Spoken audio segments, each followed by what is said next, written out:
So when we think of lingerie, we often picture lace, silk, something seductive. But historically, it wasn't about seduction at all, right? Exactly. Back in medieval times, lingerie, well, it wasn't even called that, was more about hygiene and modesty than allure. Chemises, shifts, strictly functional. And not exactly comfortable either. Apparently, stairs were a major challenge in those underclothes. I mean, can you imagine going up a spiral staircase in a tightly laced bodice and multiple layers? No thanks. What fascinates me is how that shift happened. From concealment to shaping to this really personal, empowering form of self-expression. Totally. Especially in the 16th to 19th centuries. That's when corsets became more prominent. They weren't just undergarments, they were sculpting tools. Fashion was literally reshaping the female body. And yet, despite the discomfort, many women embraced them. Because, in a way, it was the only path to fitting the societal mold of beauty. Right. But then came moments of rebellion.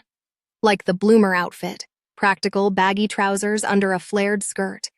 It was more than a fashion choice. It was a feminist statement. And when women started biking, huge game changer. Function finally began to outweigh form. Then, of course, World War I really shook things up. Women had to take on new roles. The corset? Gone. Replaced by utilitarian underwear. A quiet revolution in cotton and elastic.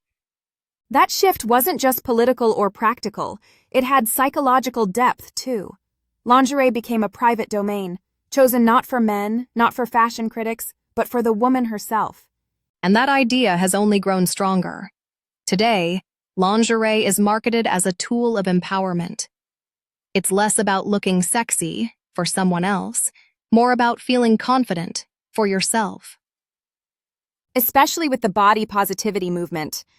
We're seeing inclusive sizes, models of all shapes, and the rise of soft, non-wired bralettes.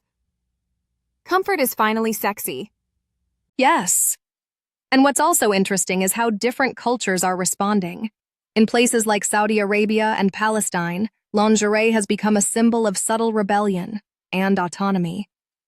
I remember the story of the woman who had to buy a bra from a male clerk and felt so exposed. That awkwardness told you everything about the lack of privacy in intimate spaces. And now, with women finally working in those stores, it's not just a change in retail, it's a cultural shift.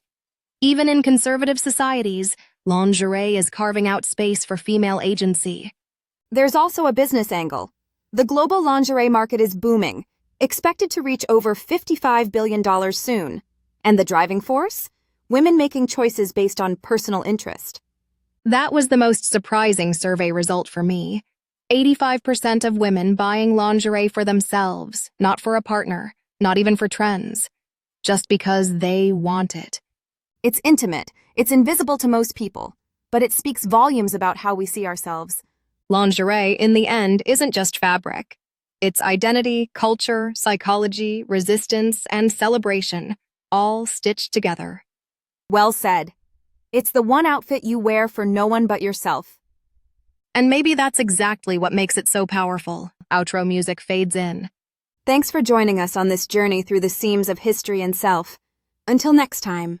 Stay comfortable, stay confident, and remember, what's underneath counts.